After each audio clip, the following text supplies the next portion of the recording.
पङ्कजवासिनि देव सुपूजित सद्गुणवर्षिणि शान्तियुते जय जय हे मधुसूदन कामिनि आदिलक्ष्मि जय पालय माम्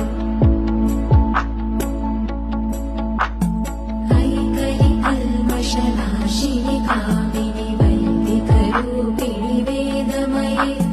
क्षीरसमुद्भव मङ्गलरूपिणि